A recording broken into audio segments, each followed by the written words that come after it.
to another episode of Money You Should Ask. I'm your host, Bob Wheeler, and in this episode, we're going to explore, question, examine, converse, dig deep, expose, laugh, and cry about the money beliefs, money blocks, and life challenges of our next guest. Turn up the volume, listen, learn, and laugh. Good news, bad news. Bad news first. Growth comes from learning, which is a lifelong endeavor. Good news, growth comes from learning, which is a lifelong endeavor. At the Money Nerve Academy, we hold space to explore, navigate, discover, and heal your relationship with money. With our online course, Mastering the Emotions of Money, you can get in touch with your fears, blocks, and beliefs around money so that you can become more aware of your current financial story. By understanding why you do what you do with your money, you can create a different ending to your financial story than the one currently taking place. Check out themoneynerve.com and start mastering your emotions of money.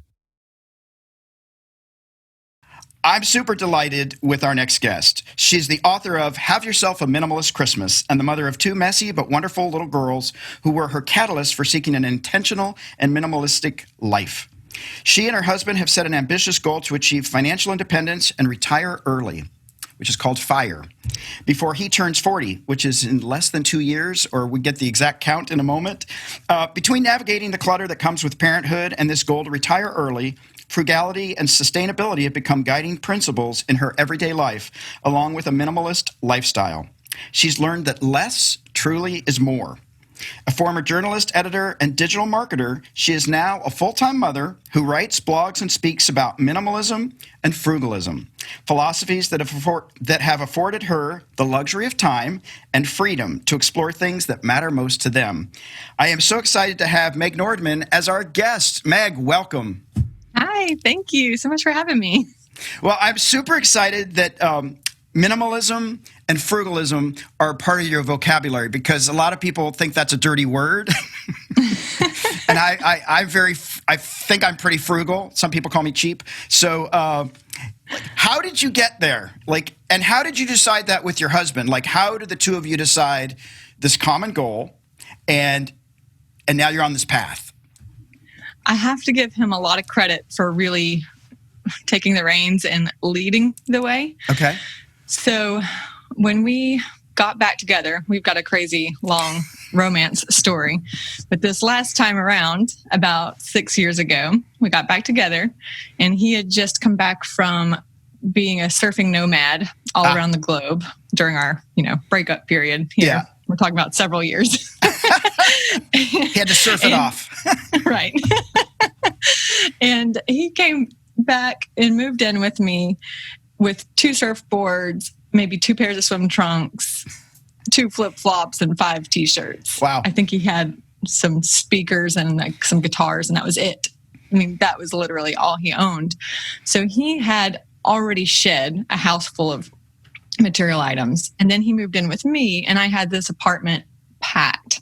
I really had never decluttered in my life. That was not a word I even knew about or a concept. I came from a household, a family that also never, ever let go of anything, and they still do not. I'm hoping maybe they'll read my book and be inspired. But it was just not a part of my upbringing at all.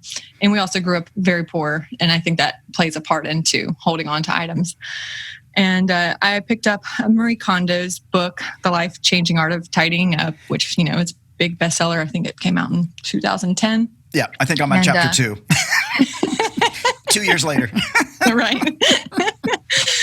And anyway, that was just the very first time that it had ever occurred to me to get rid of something. And so I started to let things go, and I thought I did a good job. But we ended up moving. I was out in Albuquerque, New Mexico at the time, working for tech startups. And we moved out here to St. Augustine, Florida. And after my decluttering, I still had an SUV full, a huge trailer full.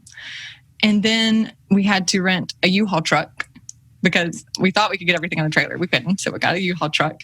And even then, I had to leave stuff on the sidewalk. I remember a perfectly good vacuum cleaner sitting on the sidewalk because we couldn't fit it in. So wow. That was my first round of decluttering, and I still had that much stuff. So we moved to St. Augustine, and we moved into a 750 square foot little beach cottage with little 1960s miniature closets.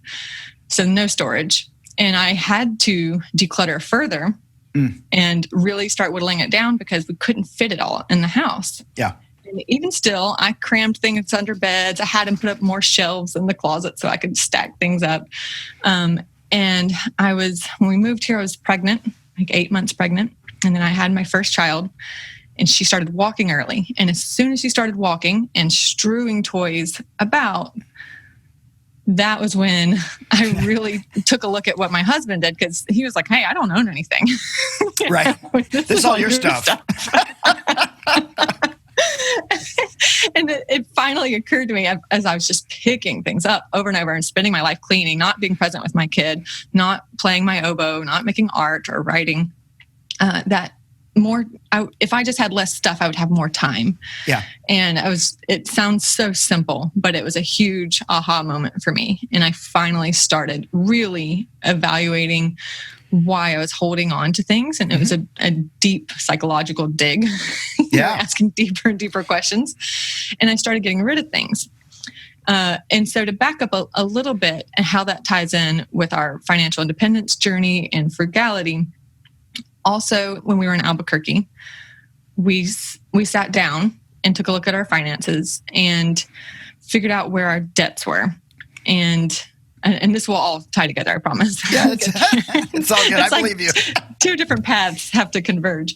But we took a look at our debt and found the ones with the highest interest, and we tackled those first. Yep. Got rid of my nice new car with the car payment, sold it. Got a used Toyota 4Runner for $4,000 in cash. So I got rid of the car payment. And we just chiseled away. We lived off of his income as a mechanic and all of my income as a digital marketer. I was a VP of marketing at a tech startup. All of that went towards debt. And he said something to me that finally changed things around for me. He said, I was so excited about my first paycheck from this company. I'd gone from one tech startup to another, and I was making good money. And he said, well, that's not your money.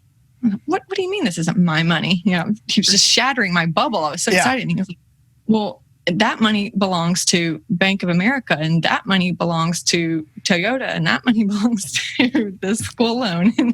And it finally occurred to me that this was not my money. This paycheck didn't belong to me. Right. And man, it was like a big slap across the face that I needed. Yeah. And so that was when I got serious. We also sat down and wrote on a piece of paper our short-term and our long-term goals and created that same vision. Yeah. And the vision was, we're going to live in a tree house in Nicaragua or Costa Rica. Cool. We're just going to have this, Swiss Family Robinson lifestyle in the jungle. Nice. And I was so on board. He proposed to me in Nicaragua. He took me out there. He gave me the fever, the bug, literally that was his proposal. Like, do you want more of this? Marry me and I'll give you this. Come to the dark side. So I was on board. I wanted the vacation for life. Yeah. And so it really became a really strong shared goal. Cool. And so we knocked those things out. We got debt free right before the move. And we were barely in the green. I mean, he broke his ankle a week before the move, so he couldn't start the new job.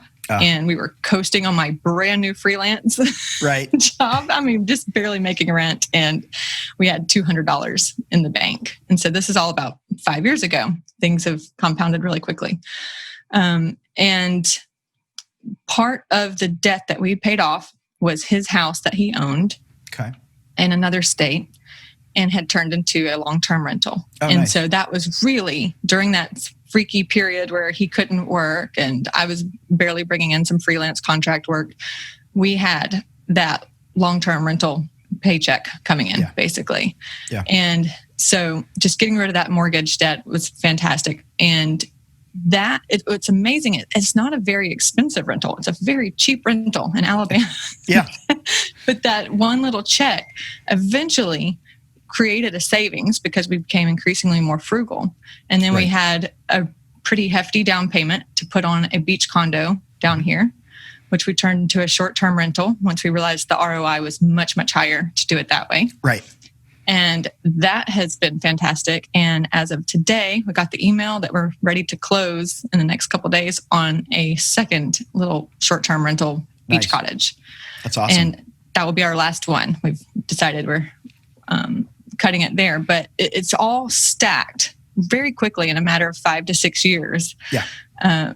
To get to this point where we're now minimalists, creating some passive income.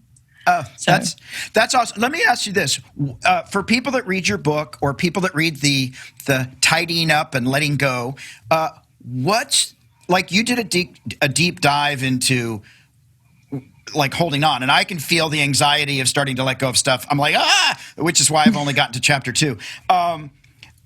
What would you tell people? Like, what do they need to push through? And what was your fear? Like, I mean, I know there's probably a lot of it, and we could probably talk about it for hours, but like what was the basic takeaway of like, I'm afraid I'm gonna. Right. Well, I will say Marie Kondo just scratches the surface for me when she says that you should hold an item and ask, does this spark joy? Because that initial decluttering round was after I read her book, and I was able to get rid of things that didn't obviously spark joy. Right. But I obviously thought like 3 truckloads, trailer fulls of things still spark joy for me. Vacuum cleaners don't spark joy? The vacuum cleaner you left on the side of the road, it didn't spark joy? It didn't make the cut, in the final hours, it did not make the cut. But, so when I really started digging deeper, and I ended up reading and listening to an audiobook, probably 30 books on minimalism. I'm not exaggerating. Yeah. And I started finding more questions that I could ask myself. Mm-hmm. And one of the things, of course, is sunk cost bias. Mm-hmm. So that was a big thing that held me back, was I've spent money on this. I can't give it away. Right. I can't get rid of it. I've spent $100 on this dress.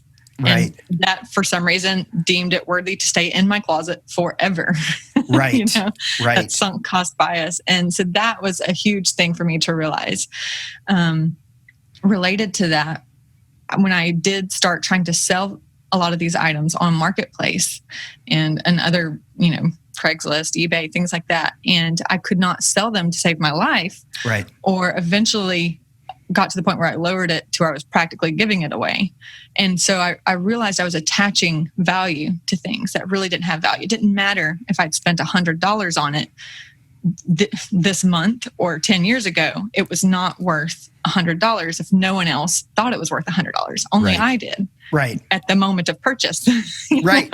Right. It is now worth $5 on Marketplace. Right. So that was a huge eye-opening thing for me, and it let me start releasing things. Once I couldn't sell stuff, then I was like, okay, none of this stuff is actually that valuable.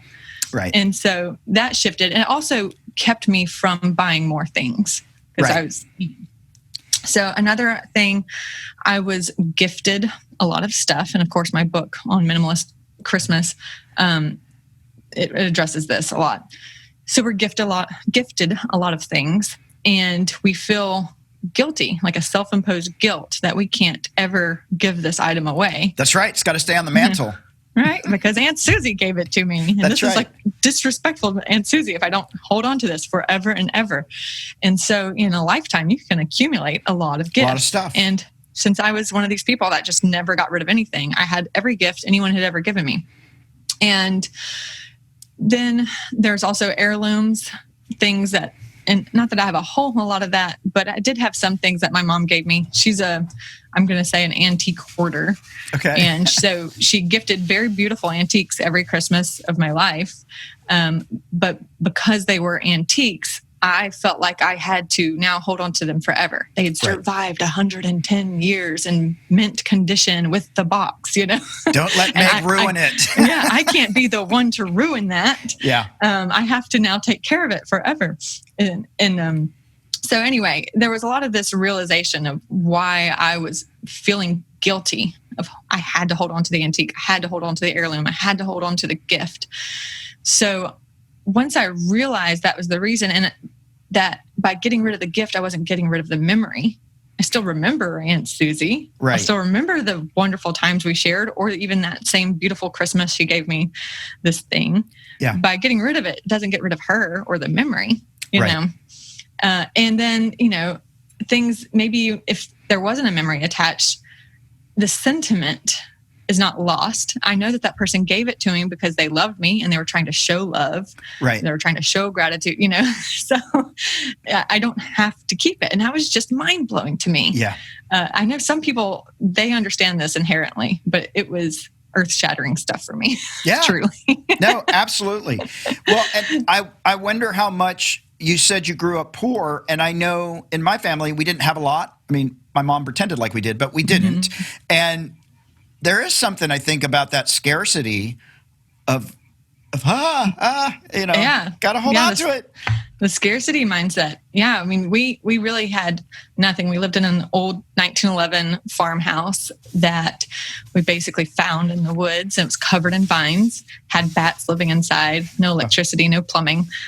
My family negotiated it for a very low 5 figures. And even that had to be financed because we didn't have even the money for that amazing deal. But it was really one of those houses most people will look at and think it's ready to be bulldozed. Right. This is unsalvageable. Right. And we moved into that when I was about 5 years old. We'd lived like in the ghetto under an interstate in Mobile, Alabama before that.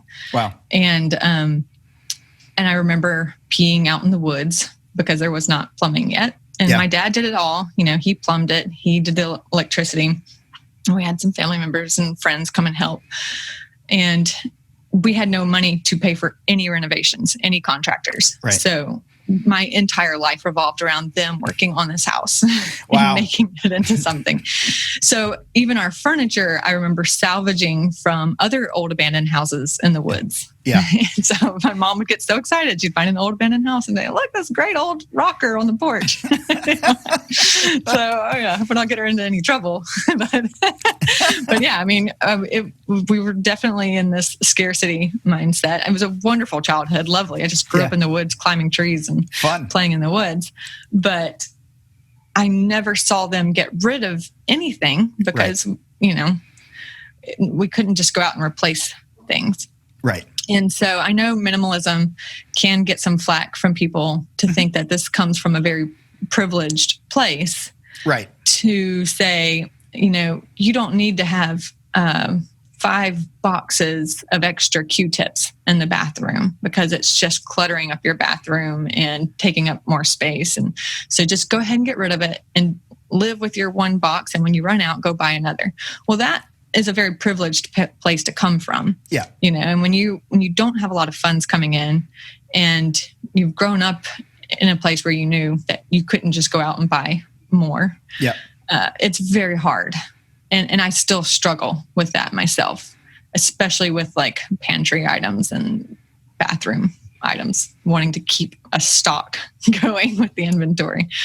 But I have learned that you truly do the cost of your time and the cost of the stress level is far more important. You know, once you get rid of all this excess, you actually know what you have. Because the problem is if you have 5 boxes of Q-tips, it's so buried under the 20 boxes of everything else that you don't even know you have it. So then you're at CVS and you see there's a sale and you buy another box of Q-tips, you know, just for some random example here.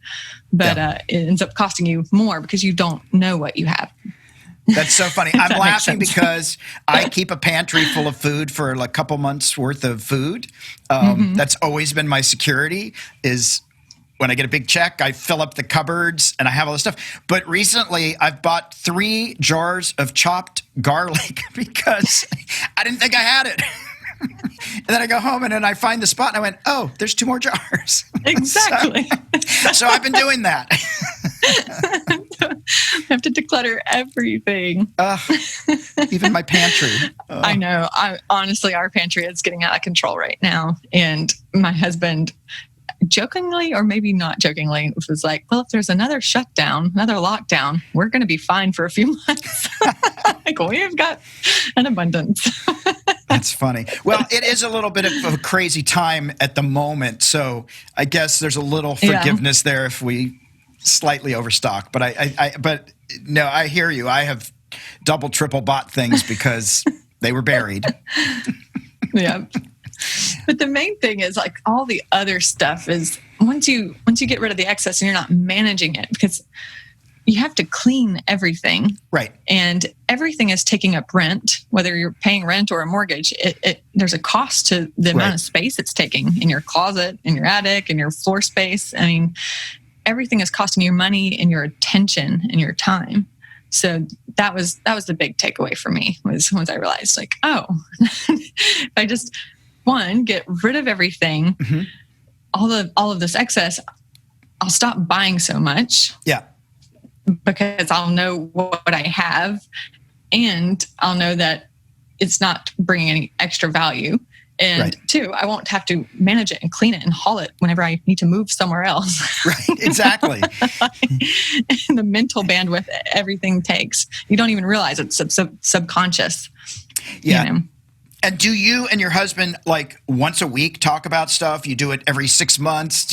How often? Because if you're going to be intentional and conscious about this stuff, you have to have a meeting of the minds, I would imagine. Yeah. This is going to sound crazy, but we talk about it every day. Now, it doesn't sound crazy to me, but yeah.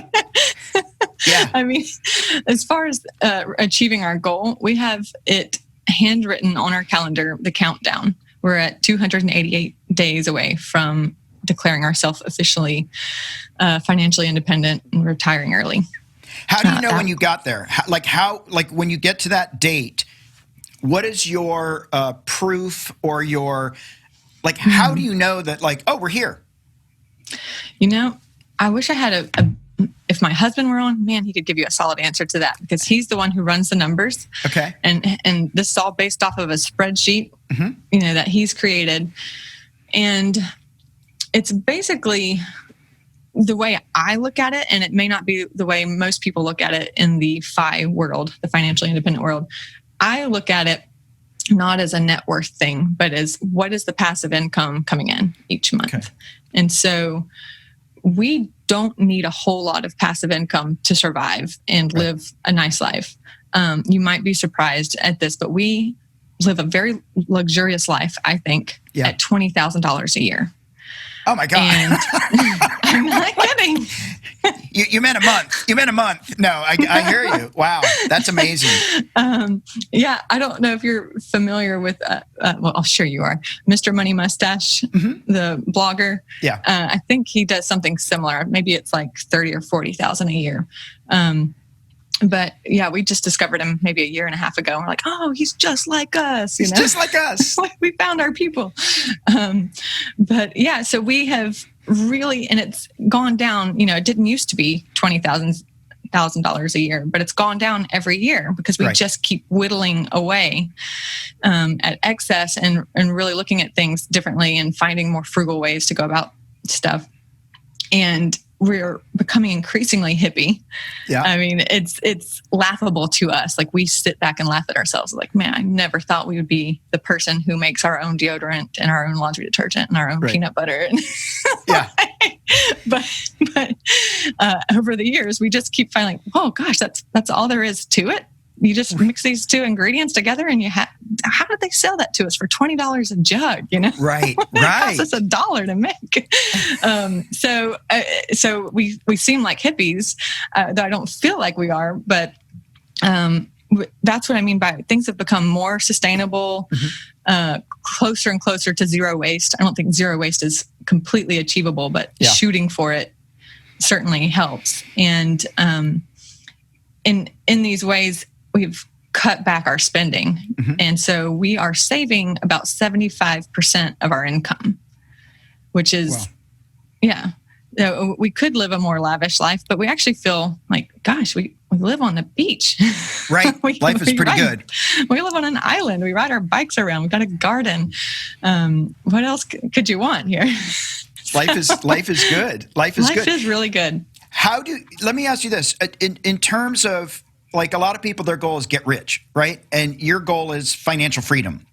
And some people would go, well, that's the same thing. But I think they're different. I think so too. Yeah. Yeah. For me, it's what is enough? What is enough to buy your freedom? And the first thing you have to do is figure out, well, what do you need month to month to live by? So to kind of go back to the last question too. Right now, we only need, $2,000 max is a very luxurious life to us. We plan to move to Costa Rica, Nicaragua, Panama, something like that, where the dollar will go further and do geo arbitrage. So we may even need less than that, but we're still going to, okay, let's just try to get $2,000 a month is great. Well, once you realize, sorry if my thought seems scattered. When you realize that a single vacation rental can bring in $5,000, $6,000 a month, $2,500 on a very low season, then you are set. At least that's how we feel. All that extra, anything past $2,000, then we can just put in index funds, which is our strategy. Yep. After the real estate passive income, anything extra, just put it into some stocks, something that has really good potential for growth, and a lot of index funds for less risk. Mm-hmm. And then it just keeps building. But what the key is what's enough? Well, $2,000 a month is enough for us. It might be $10,000 a month for someone else. Right. But for us, that's enough. And once we figured that out, everything just kind of went faster, and we've got more than enough at this point. We're also stopping after this last rental that we should close on this week. Because why, sure, we could, leverage it and get more. There's plenty of people on all these other finance websites and podcasts that we listen to that say they've got 20 units, 20 doors, and I'm like, we don't have that goal. I don't want to be. It's a lot of work. I don't. It's a lot of work. There's just, then there's a lot of leveraging and over leveraging for me and my taste, and the stress of that. And why would I need that level of income when really my goal is just happiness? I just want to be on a hammock with my little tree house, cabana, bungalow, something in a jungle, with the time freedom to write books and make artwork and be present with my children. I don't need $1 million a year. Yeah. I just need, I don't know, if I could make 70 grand a year and not really be doing anything, that'd be fantastic. So once we realized that was achievable, and then we also had to very intentionally say, when are we going to declare it's enough? And that was part of it. That was part of coming to that number and saying, this is the last rental. This is the last thing. This will be our income that we can count on. And then we can go and travel and move around the world and do it, comfortably. We don't have to be lavish. We don't need fancy, a Tesla or a Jaguar. I don't need a mansion, but it's really just the lifestyle. So, the thing that I'm hearing, and I really want to reiterate this for people that are listening, you want to be happy. And that reminds me of, and I don't remember if this was somebody famous that did this or if it's just an illustration of a little kid. They said, what do you want to be when you grow up? And he said, happy. And they're like, no, you got that wrong. You're like, wrong choice. Like, we all just want to be happy. I think we all I want to be happy. I want to be in connection with people. I want to feel like I've had an impact. I want to matter. But $2 million, $20 million, I'll take happy. Exactly. And there's plenty of studies to back this up, that the people with $20 million, they aren't necessarily happy. Right. So, can I just be content? Part of happiness is just that contentment and gratitude. So, we've really worked on that. I mean, we listen to a lot of personal finance podcasts and audiobooks and things like that, but a lot of personal growth as well. Yeah. We listen to the same thing at the same time so that we have something to talk about different than his work and the kids. Right. That's just a good relationship tip there. Just read books together and talk about it. But, 100 personal growth books in, and they all say ultimately the same thing. Yeah. That you just have to learn how to be content and happy with where you are now. And so we really are. We're not thinking in 288 days, then we're going to be happy. Then we get to get there. Right. When we go to Costa Rica, we'll be happy. Right. That's not the case. When he leaves his job, will he be happier? Yes. Hope his boss doesn't listen to this, but Yes. he will be happier.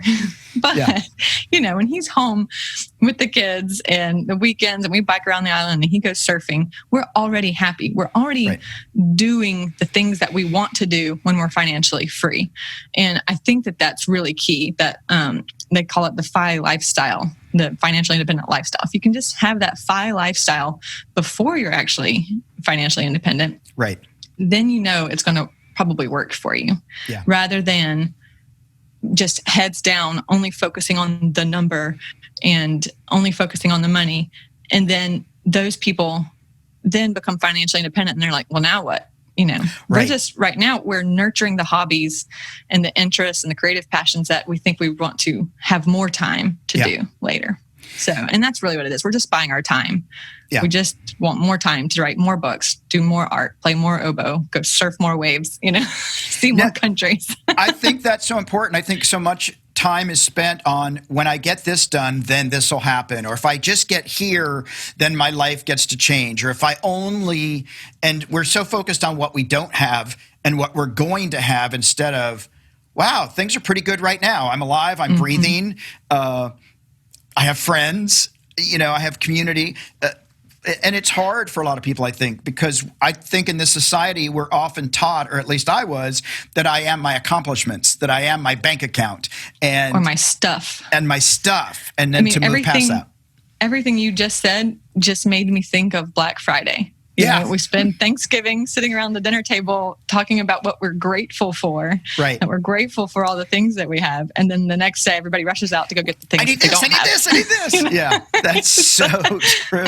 That's so true. Do you ever have any doubts? Like, do you ever oh my gosh, we shouldn't have done that? Or now it's smooth sailing, everything is always perfect? Or do you sometimes wake up and go, are we doing it right, or was that the right choice? I just, for our listeners, I think some people, for me, I still find that I have blind spots. I still find that, I didn't know that was going to happen when it comes to the finance stuff, because I feel like I've got it pretty dialed in, but I still make mistakes. I still make bad choices. I'm trying to think. We've made some bad stock picks. We've learned the hard way. Okay. Stocks, especially regarding just cherry picking stocks that you think you have a hot tip on. We have been that person. Okay. And it was an expensive lesson to learn, but I'm glad we learned it early on. That's good. I've got some funny stories around that. And I'm trying to think, my husband gets anxiety right before we purchase an investment property, both times. He really, it's just like 3 weeks of pure anxiety for him, because it's a large sum of money to put down and you don't know if it's really going to work. Right. And so I think we're kind of in that right now, and maybe feel a little bit less right, like today. But, we have this next investment property and it's a beach cottage and not a beach condo. And so we know the beach condo works because we have one of those, but it was nerve-wracking before we got it because we didn't know, Right. There's a little risk there. We interviewed people that we found doing it and asked them to at least give us percentages if they didn't feel comfortable giving us numbers to see what kind of occupancy rate are you getting? We've got on Airbnb to look at people's calendars and see how far out in advance people are booking, what are their rates like, and did the math. But the beach condo we knew worked. And so we spent a lot of time looking at other condos for the next investment property. And then we ended up switching gears, and now we've gotten a little cottage. And so now it's and it's in a different area too. Right. It's on the island, closer to downtown rather than close to the beach. So we don't really know. So it's a little nerve-wracking. There's risk there. So are we going to have a 30% occupancy rate instead of a 98% occupancy rate because it's not right on the beach? Right. Right. So we'll see. We'll see. Well, that is awesome. Well, let me ask you this. I know we're getting towards the end here, and I want to ask, what's the biggest takeaway you want people to to get when they read your book? And, what is the impact that you really want to leave, the legacy you want to leave? You've got this book. You've got another book coming out next year. What do you want? What's the takeaway? Okay, yeah. So the book's called Have Yourself a Minimalist Christmas. And I wrote it because after listening and reading about 30 minimalist books and being in a whole bunch of Facebook groups for minimalists and particularly like minimalist mothers, I had been noticing every fall the same questions. It's like 9 pain points that kept coming up every single year, to the point where last fall I almost muted all the groups because I was actually becoming a little annoyed at seeing the same questions being asked over and over. Right. And then at that moment, right before I went to go mute a group, I was like, there's not a book about this. There's nothing. These people keep asking the same question because there's not really any guide. We can all declutter all year long and we can all refrain from shopping all year long. But then you have this cultural holiday that is just shoving, transactional gifts down your throat. Right. I mean, the marketing Absolutely. messages ramp up like crazy at the end of every aisle, every other Facebook post. Our Instagram feeds kind of morph from being beautiful inspiration, and now it's all Instagram influencers, Right. with perfect twinkly lights on like November 1st, and they've already got their hot cocoa mugs and matching jammies, and they're already like talking about what Christmas gifts, and they have their gift guides on their blogs, and everything looks perfect and happy. And so I knew that I had fallen prey to that, even in 5 years of embracing minimalism, that I would undo all of my efforts. Yeah.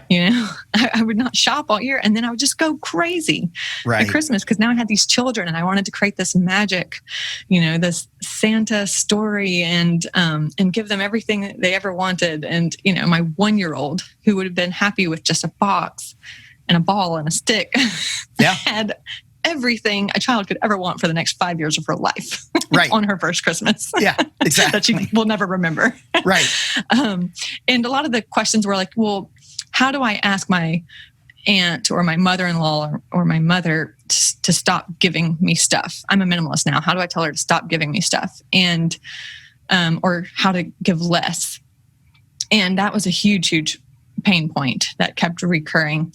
And so the book does center a lot about that. It starts off talking about the Santa story and the history of how Santa in the U.S. came about. He's less than 200 years old. Wow. He's created by advertising executives at malls, like Macy's, for example. Yeah. And then finessed by advertising executives at Coca-Cola. I mean, they even created Sprite Boy, who was the little green elf, and then eventually became Sprite. Right. Okay. So I kind of go through this whole history so that you realize that Rudolph is only 75 years old and Frosty's only 75 years old. Wow. Elf on the Shelf is only 15 years old. And so is Amazon Prime. Wow. So, I mean, it's a relatively new story, and it was created for the purpose of marketing gifts to kids. Wow. It basically riffed off of this small little thing with St. Nicholas and just ran with it and created the story that we treat it like a religion in a sense. Yeah, this myth. we do. So I try to kind of shine a light on that. I'm not a Scrooge. I don't say don't use the Santa story, with your children. But I just want to recalibrate it for people. So instead of handing the toy catalog that Target sticks in your basket when you check out, and that Amazon mails out, and I mean, these things still, it amazes me. We're having a publishing crisis and toy catalogs still exist. Yeah. But we hand those over to children and say, circle what you want. Or we spend all month long saying, what do you want for Christmas? What do you want for Christmas? Right. Go sit on Santa's lap and tell them what you want for Christmas. So instead, shift that focus away from listing out all your wants and focus more on the traditions and the memory making aspect. And so that's probably the big takeaway. But I go through strategies on how to declutter your home and get it ready so that it's more peaceful and so that you have room for the inevitable influx of stuff that will come in, even if you go and tell everyone not to buy you things. And then once people do give you stuff, here's what you do. Here's how you show grace and gratitude. And here's the questions you can ask and evaluate whether it's going to actually stay in your house. Nice. And here are some guidelines that you can set up so that you can teach children to expect a little bit less, or just that's not a good way to word it. Change the expectations, Yeah. you know? So, there's a lot jam-packed into this little book. It sounds great. Everybody should read it. Hopefully it'll be the last purchase they ever make. Right. Right. Don't buy anything more. Buy this book and don't do anything else. Well, Meg, this is so awesome. I could talk for another day or two with you about this stuff because I love talking about money on a daily basis and mindsets and all that stuff. Where can people find you on social media? All right. It's Meg Nordmann everywhere. That's Nordmann with 2 N's on the end. Meg Nordmann on Instagram, Twitter, and megnordmann.com for my website. And of course, there's a tab there that will take you to Amazon for the book. It's largely available through Amazon. I have an audiobook version that's available pretty much everywhere except for Audible at the moment.